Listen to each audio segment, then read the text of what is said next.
to my viewers, let me just say this paper that Daniel and the IPA produced demonstrates, and I'll get Daniel to comment on this, but think about this. You've got to say it slowly. The federal environmental bureaucracy has more than tripled, while employment in agriculture throughout the country has declined by a fifth. Or, another finding, the cost of the federal government's environmental bureaucracy has grown, that's the bureaucracy has grown, the cost of it, at almost 3 times the rate of the size of Australia's entire agricultural sector. Look, I know it's an overused word, Daniel, but this is a scandal.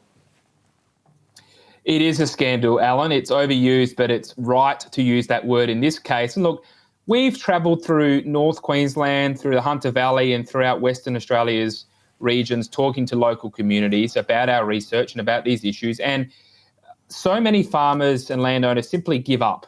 You know, this is, you don't hear about this in the news, but, you know, every single minute, every single hour, every single day, they need to spend on filling out forms or getting a license or getting an approval or sending documents back to a bureaucrat is an hour or a minute or a day less. Firstly, they have to spend with their own family, because red tape means less time with your kids and your wife and your husband and your parents.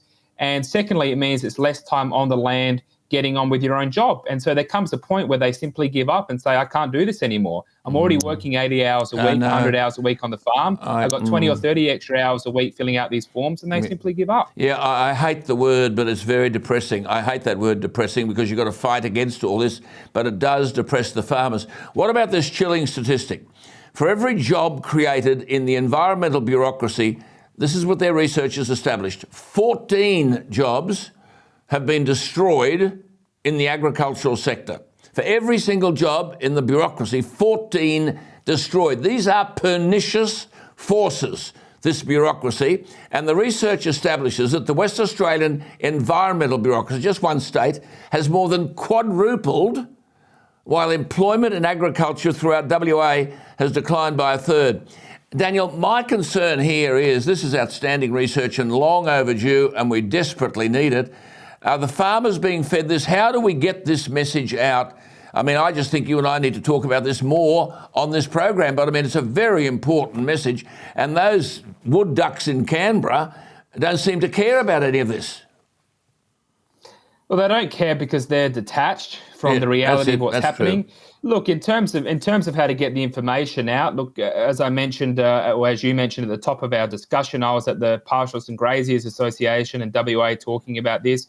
We need to get out into the community, provide community leadership to these local groups, because, look, the farmers and the people on the land understand this. You know, you don't need to tell them the numbers for them to know what's going on, because they deal with it every day. They do. But we need to communicate this through the community groups and get that out there into the public domain, which we are doing. I just want to make one other point, Alan. Look, we've got $1 trillion in debt at the national level alone. Interest rates are going up. They're going up fast, which means our debt is only going one way. How are we going to pay back this debt? Correct. It's not going to be with more city-based bureaucrats holding higher clipboards. productivity. It's going to be through our resources, higher productivity, export revenue, and growth.